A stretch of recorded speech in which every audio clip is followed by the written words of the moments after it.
been a hot minute since I last did an AMA on this channel, so I put out an ask on Instagram for people to send me questions, and today we're gonna do one now. I think the best one to get out of the way first is the one that people always ask, and that is, how do I get into esports casting? It's quite a simple answer, and that is, you just have to start casting. Now, that will generally mean that you want to be doing community level or like tier 4 level things that either don't pay anything or pay very, very little to get some experience and actually start to build your skill set, and then you'll eventually climb as you get better, assuming that you do get better. It's very, very important that you're building a brand for yourself and you're doing a lot of social media things, and there will be a lot of arguments online as to how important that is, whether it matters. The truth is, yes, it does matter. To address the guy who sent me a question saying, how do I get into esports production? I don't know. I'm not a producer. Maybe go ask one of them. Someone said, what keeps you motivated? This is a really good question because I'm somebody who is extremely ambitious. I am very kind of like head in the clouds, always thinking of the most otherworldly level of what I want to achieve in life, right? But I think that when you're looking for something to motivate you, it's actually really difficult to rely on those extreme ambitions because they seem quite far off in a lot of cases, and so they're quite intangible.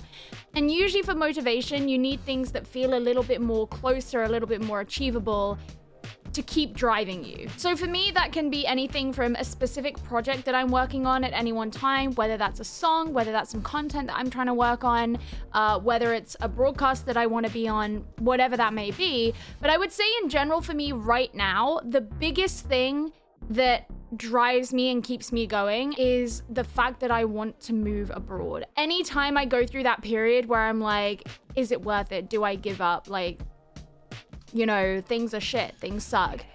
It's always, yeah, but if you give up, you can't do that. What is your biggest inspiration when making new music? So I typically write music to specifically express the way I feel about something. So whether I'm writing about something that's going on in my life at the time or something that's important to me, and just having that outlet of emotion. So my biggest inspiration in terms of creating music is whatever's happening in my life, the things that are affecting me emotionally, the things that I'm thinking about. In terms of stylistically, and you want to know like artists that inspire me a lot, those come from all sorts of different sources. So we have things like, my favorite EDM artist of all time is a guy called Overwork. He definitely influences my music a lot. And then my favorite band of all time is Muse. Matt Bellamy's writing influences my music a lot. And thematically, the sort of things that these two artists write about as well are actually not too dissimilar. I also really love classical music, particularly Baroque era music. So there are people like J.S. Bach, who is one of my biggest inspirations of music. Like all it takes is for me to listen to something like the Little Fugue in G minor, and I'm like, boom. Someone said, just wondering what kind of music do you listen to? Well, I'd say the genre I listen to the most... Oh my God, that was a kid screaming. I thought that came out of my phone. The genre of music that I listen to the most is EDM. I mean, electro house is kind of my favorite there, but I listen to a lot of subgenres of electronic music. But I really dip into so many different genres that it's hard to really narrow down. In terms of what specifically am I listening to a lot recently, here you go. Someone said Mexican or Korean cuisine. Mexican cuisine is the best cuisine in the world. Nothing's ever gonna convince me otherwise. Not even a question. Korean's probably a close second, but Mexican is... it's just the best. Okay, I'm gonna roll two into one here because these are both quite similar.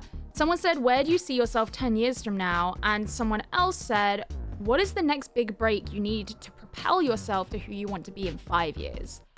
Whew. Oh my God. So much of the last year of my life has been figuring out what I even want to be doing, and what I'm even putting my effort into and trying to work on.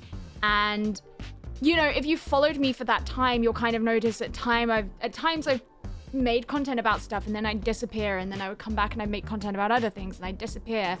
And it was really indicative of me just not really knowing what it was I was trying to do. Who do I want to be in 5 years' time? There are specific things I know what I want to be doing, but I'm sort of happy to see what those things become.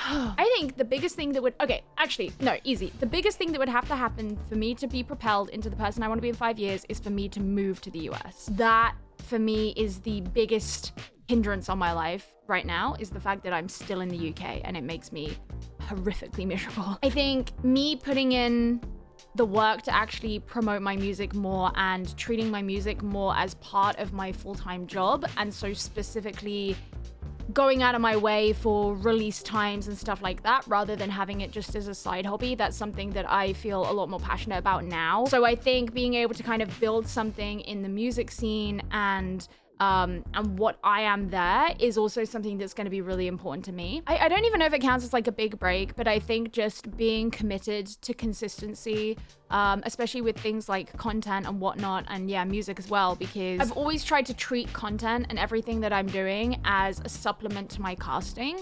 Whereas now I kind of want to treat content as its own thing that I'm using to kind of like build me and people's engagement in me and my life and what I'm doing, rather than only caring about me because they saw me on an esports broadcast.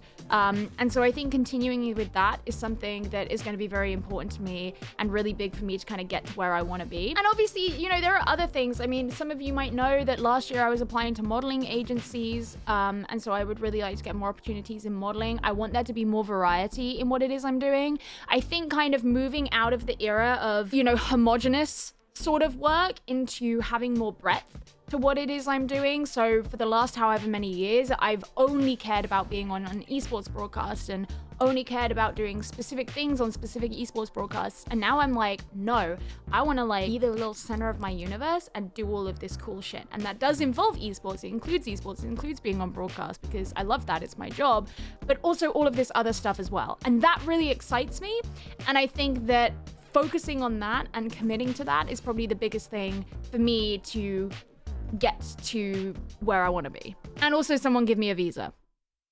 Someone said, tell us about your progress dealing with weirdos as you've become a more public person. Honestly, I think I'm quite lucky in that sense, in that usually the kind of weird DMs and stuff that I get are from people that I can just laugh off or just block. Like, I haven't had anyone do anything particularly nefarious or anything like that, but I just kind of don't care that much. In a lot of cases, I would get upset because I would be worried about how it would reflect on me and my job. Whereas now I'm kind of like, okay, I just fuck off. Like, just fuck off. Someone said, are you happy overall? Guys, these questions are so fucking deep. Oh my God. Are you happy overall, or do you feel like there's some aspect of your life you could be doing better? I think if you don't feel like there's some aspect of your life you could be doing better, then you're probably in denial. There are parts of my life that I'm very happy about, and there are parts that are still in progress. And that's, let me tell you, that's much better than where I was 6 months ago. Do you see yourself permanently on a broadcast like EMEA? I don't know. It depends if that opportunity comes around. Currently, that's not where I am in my life. That's not an opportunity that's been afforded to me, nor has it been in the last year of my life.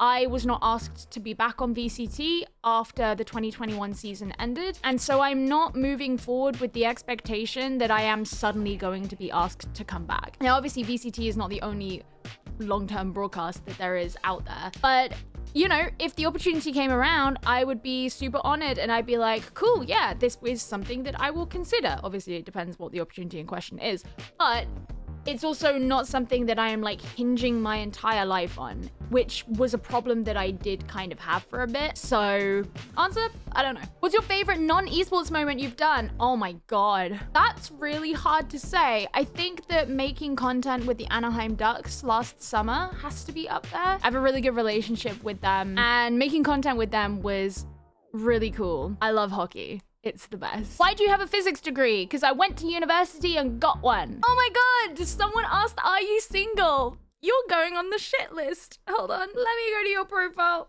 That's a block account, block. Oh, look at that.